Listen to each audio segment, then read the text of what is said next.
Peter here, aka Peter Freakout 10, bringing our episode of the Movie Review Show with the good movies are always reviewed. Okay, back into our movie review, and I continue with my summer movie reviews, baby. Hell yes. Alright, now on today's episode, today's film isn't entirely summer related, but it kind of takes place outdoors, so technically it counts, and being outside is what a lot of people like to do during the summer, so yeah. But that's not the main reason I wanted to take a look at this film. I also wanted to take a look at this film because what's surprising about me in this particular film is that this was my first time watching this film. And I know that may come as a shock to many people, including some people who are going to mention that love this film, but this was quite literally my first time watching this film. And despite that, I actually had this DVD for quite a while. I didn't really take a look at it because I had other films I wanted to take a look at. But since then, I had it sitting on the shelf collecting dust. But as summer came around this year, I decided, you know what, I'm going to take a look at it. But that's not the only reason I decided to check it out. What really drew my attention to it was the Jurassic Godzilla fan review of it. For those who don't know, Kyle makes great videos. He did a review of this film, says how much he loved it. He has a poster of it. And Kyle himself has introduced me to some great films. Recently, he did a review of a particular film that I actually got right here that I plan to review this year. And so he's never let me down with films. And we may have our disagreements, but still, he's introduced me to some great films. And I decided I'd check some of them out. So this was one of them that I decided to check out. But I had my doubts because it's a remake. And you guys know my history with remakes. I hate remakes because I say this a lot. Why are you remaking something that's already perfect? If a film is fine the way it is, it got its critical praise, it was a box office success, won numerous accolades, why are you remaking it? I mean, I can understand it doing it with a very bad film, but still, why would you want to remake that? Let alone, why would you want to remake anything that flopped? However, there is some good in remakes. There are good ones out there. John Carpenter's The Thing, one of my all-time favorite horror films. Another favorite of Jurassic Godzilla fan. Probably his all-time favorite. David Cronenberg's The Fly, a favorite of mine. One of the goriest films I've ever seen. And this is one that, after seeing it for the first time, you'll see my reaction. I am talking about The Blob. Now, The Blob was a film made back in 1988, and what surprised me about this film, because I have another film that I actually plan to review with this director, this is directed by Chuck Russell. I was like, Chuck Russell?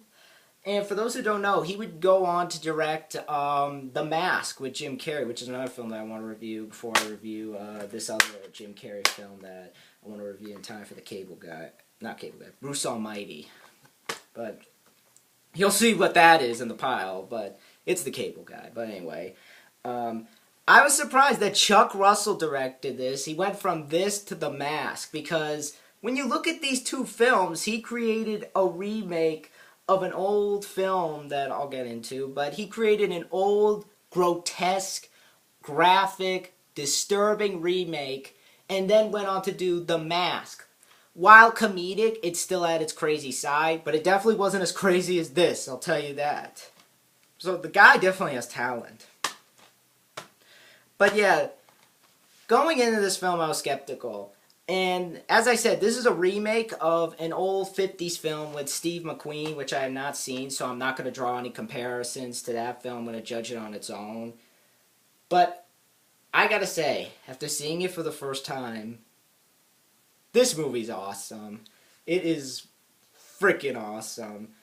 And I'm glad to say that this movie is definitely worthy of one of the best remakes out there. And to me, it's one of those films that is how a remake should be. This is a remake. Not what people, not Gus Van Sant's Psycho. That film can go drown itself in its own pee. This is a remake. Not this, House on Haunted Hill, John Carpenter's The Thing, and David Cronenberg's The Fly are 4 examples of how to do a remake. Hollywood, are you listening? This is how you do a remake. Not sure about Texas Chainsaw Massacre yet, but I'm definitely skeptical on that one because I love the original. But yeah, I think this is a fantastic film, and its cover is awesome too. I even like the poster that Jurassic Godzilla fan has. That's another poster that he has that's awesome. But yeah, but I love this film, and seeing it for the first time was definitely a great first viewing. It was definitely a fun time watching it. I will say though, I had to watch it 4 times because some of the nights I kept falling asleep, and that's why this review took so long to make. But some of the nights I had a hard time watching it because I kept falling asleep because I was watching this real late. But now I finally sat down and watched the whole thing. This movie's great. It's definitely a good creature feature with a B-movie charm, but has a budget. That's what I love about this film. It has a B-movie charm to it, but it has a budget. And how it's done with this film was really well friggin' done. But yeah, I'll get into why I love this film later. But anyway, the film stars Kevin Dillon in a young role. I think around this time he was in Platoon. I like Kevin Dillon as an actor. He was in Platoon. He was in The Doors, a film that I've not seen. He was in War Party. A Midnight Clear, which I have not seen. But is he related to Matt Dillon? Yeah, he's his brother, Matt Dillon.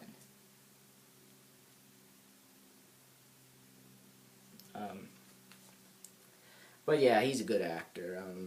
You also have Shawnee Smith, who I know was supposed to be in Mallrats, but he kept being mean. She kept being mean to Kevin Smith, and he kicked her off, and he was like, and they had to apologize to him.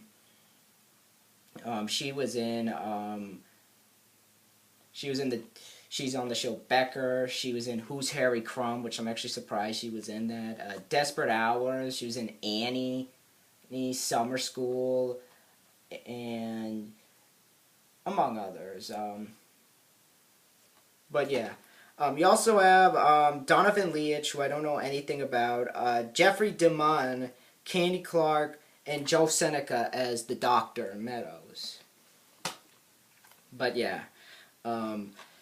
Definitely a great film. It's definitely one of those remakes that, even though I've not seen the original, I can definitely say it outdoes the original in many, many possible ways. Much like how The Thing blows the old Thing out of the water, and the same way David Cronenberg's The Fly blows the old Fly out of the water. But yeah, definitely really, really enjoy this film. But I'll get into why later. But anyway, the basic plot of the film is basically this. We meet this kid named Brian Flagg, played by Kevin Dillon, who is living in this small New England town. He's a juvenile delinquent. It's coming up on his birthday, so he's going to be in... So now that he's older, he's going to be sent to jail when he does stuff wrong. And he has the hots for this one girl, played by Shawnee Smith. Forget her name.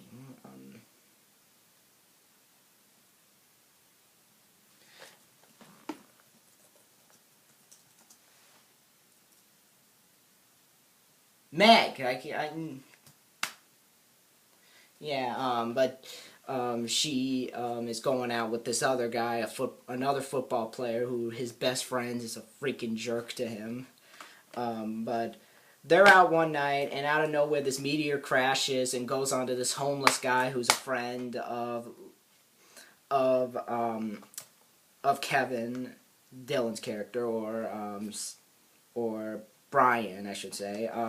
Well, it doesn't go on to him. It opens up, and he puts like a stick in it to touch it because he wants to see what it is.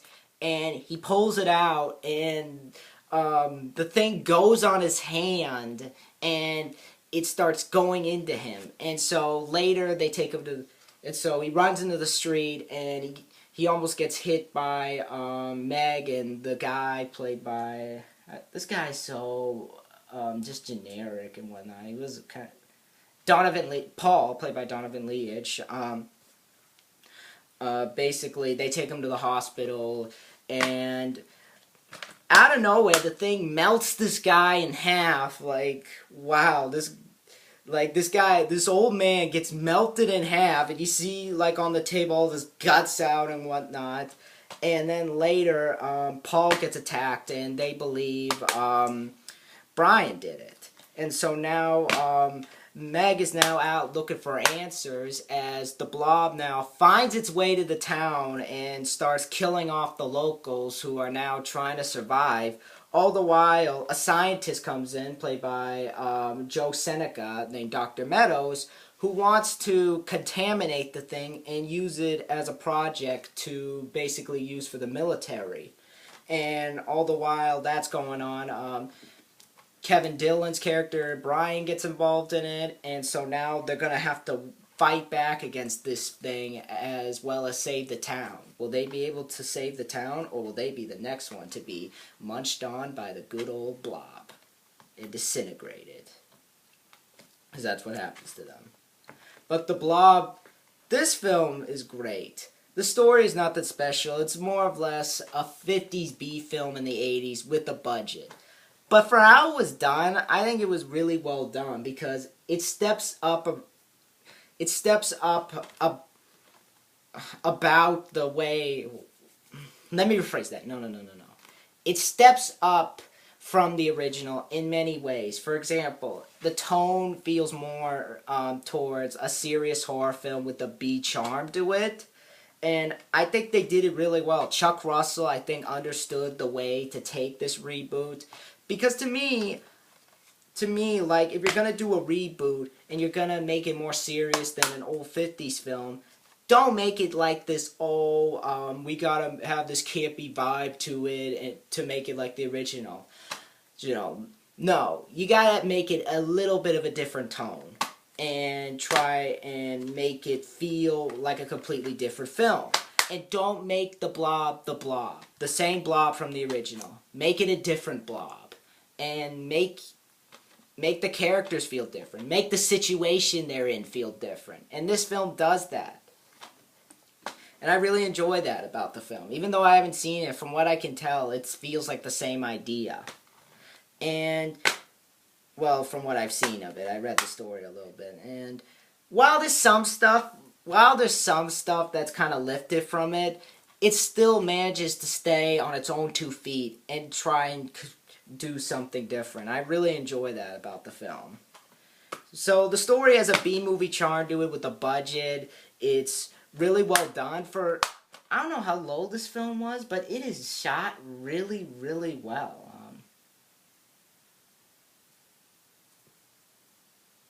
I just gotta,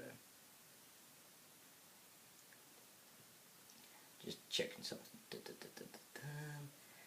$9 million. For a $9 million budget, it shot really well. And especially with the Blob itself, it looks really well done. How the camera shoots around the Blob, like when it's attacking and whatnot, and the scenes where it's getting up on its prey or going towards the town in that sewer. I thought the shots in this film were definitely really well done. Chuck Russell, I think, definitely has a creative vision when it comes to shooting stuff like that.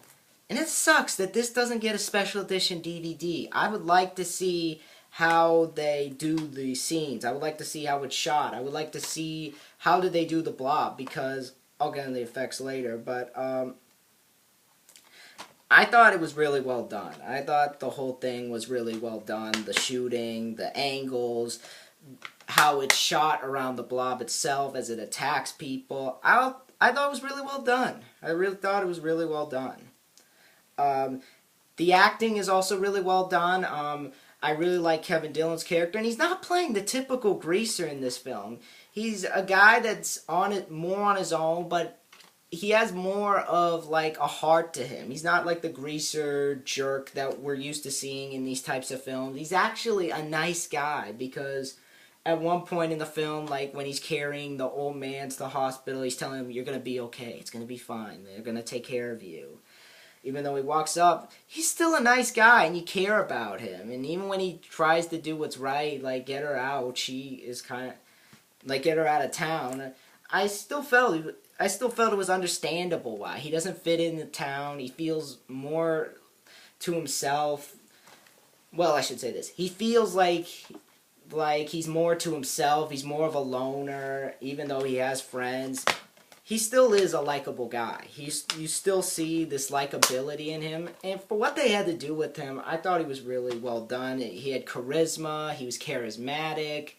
The scenes where he does have to act serious, he's serious. And I thought he did really well. Something nowadays actors can't do is have charisma, but they also can't be serious.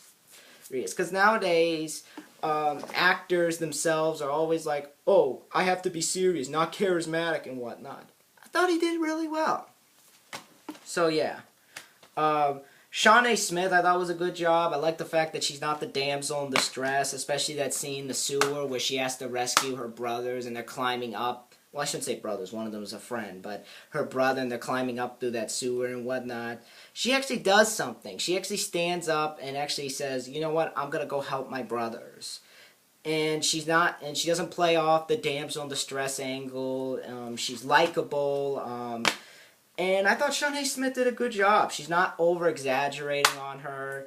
And really feel that she really brought a lot to the character. I mean, it's more like a one-note performance because she's more on the lines of, like, well, I shouldn't say one note. She's more of a three-dimensional character with a tough side, wanting to know what's going on. But for what Shawnee Smith had to do, I thought she did fine. I do feel like there could have been a little bit more with her character, which is one of the little complaints that I have about the film, is that there could have been just a tiny, tiny bit more about her, like more about her life and whatnot, but I still thought she did a good job. I thought that Shawnee Smith did a good job, and definitely added to the character really well. Her performance really helped boost the character more so, but some of it could have been a little bit more written about her. Well, I shouldn't say written about her. I think that she could have added more to her character. But I thought it was really well done. The other actors do their parts really well. You have the sheriff played by, I think, Jeffrey DeMunn, I think. Yeah, Sheriff Herb, who has the hots for this waitress. Candy Clark is like this woman at a diner, the waitress that he has the hots for. And Joe Seneca also does a good job as Dr. Meadows. His role is more in the third act, but for what he had to do, I thought he did fine. I mean, it's more of like the mad scientist, so it's really cliche, but it's still, I thought he did it really well. And definitely was definitely, well, I wouldn't say he was serious most of the time, because he does have this sort of over-the-top kind of vibe to him, but he was still fine. I think the over-the-top vibe really worked with this character, kind of how he talked and whatnot, but I thought he did fine. I thought he did a really good job, definitely added a lot to his character. And I miss these type of scientists. Nowadays, people have to say, like, we need to make a scientist serious. I miss these over-the-top vibes they give the scientists in these films. Some people may not agree and think that he was serious, but I thought he may think he was serious, but I thought he did fine. Again, but yeah, definitely really enjoyed him in this film. The other actors do their parts really well. The music is also really well done by Michael Hoeing. I like the opening score when the film opens, like when it's going about the town and you see like the landmarks of the town and such. The score is definitely really well done. And the special effects in this film are tremendous. This is definitely a gory remake. This is a prime example of when a remake is directed from it. Well, I should say that. When a remake is remaking a film from the 50s, this is what it's going to be.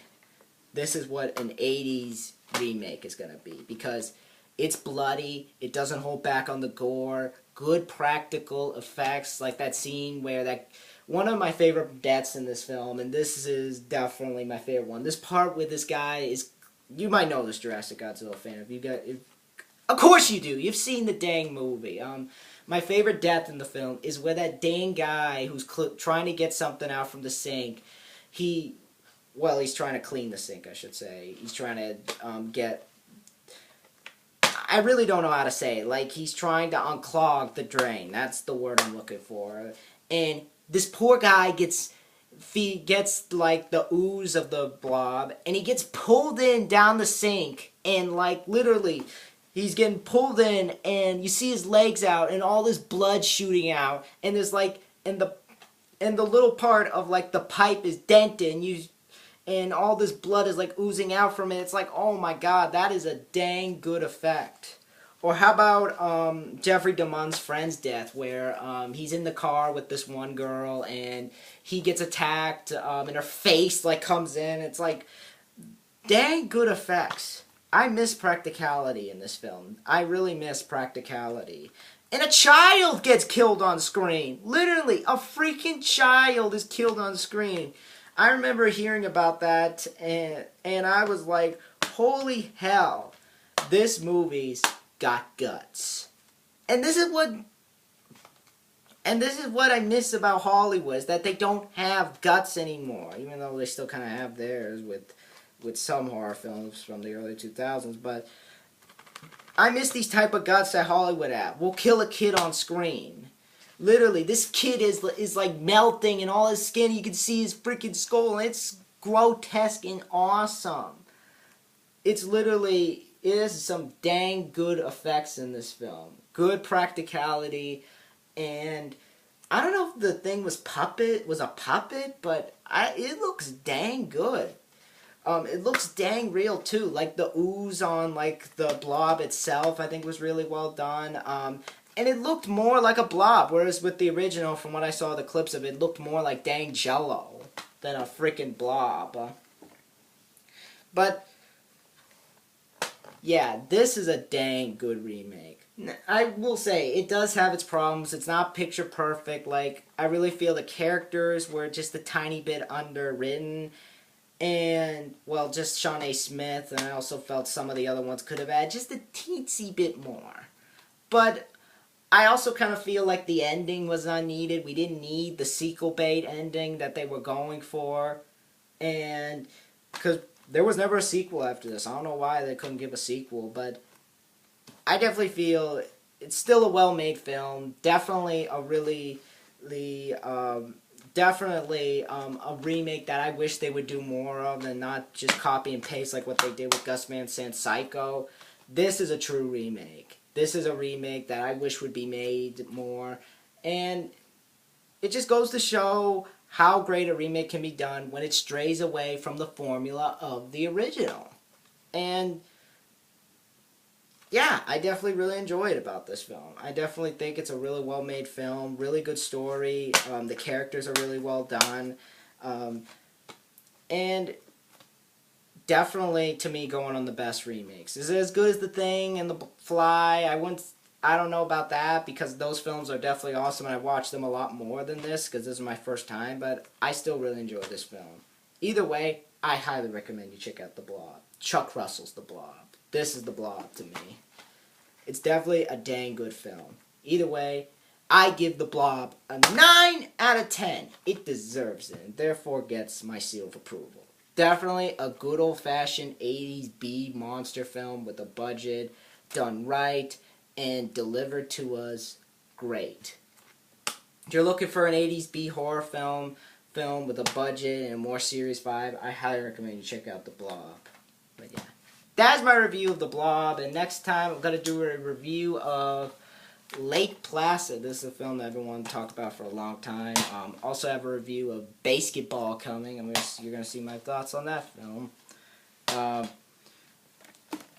But now I want to give a quick little update, and one of the films that I'm going to show is one that Jurassic Godzilla fan actually got me to want to watch and whatnot. And so because it sounded interesting, so I was like, I'll give it a shot. But let's go over it. First film I picked up was Coneheads on VHS. That's definitely one film that I want to take a look at.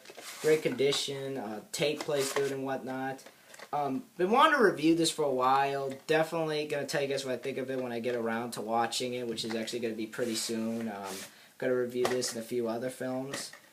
I like Saturday Night Live. I like Dan Aykroyd. Haven't seen this in years, so I'll tell you guys what I think of it. The other film I picked up, and this is a classic. Sick. Been wanting to watch this for a while, review it. Tommy Boy. Hell yeah. That's definitely going to be a film I'm going to talk about soon. Definitely going to review that.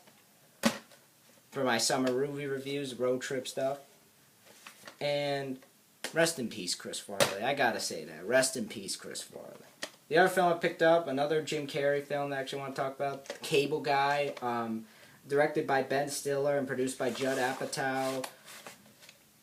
Definitely looks like a great film. Watched it before. Definitely gonna tell you guys what I think of it more when I watch it. Home videos things on it.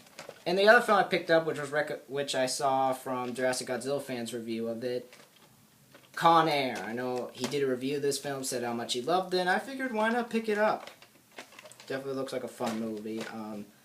And the last film I picked up was a film that I've been wanting to watch for quite a month now. I decided I'd pick it up because it's a film that got so much critical praise when it came out, got so many awards and whatnot, and that is The Prince of Egypt. Down in VHS. Definitely a good-looking VHS. Place I go to definitely gives some good VHS tapes.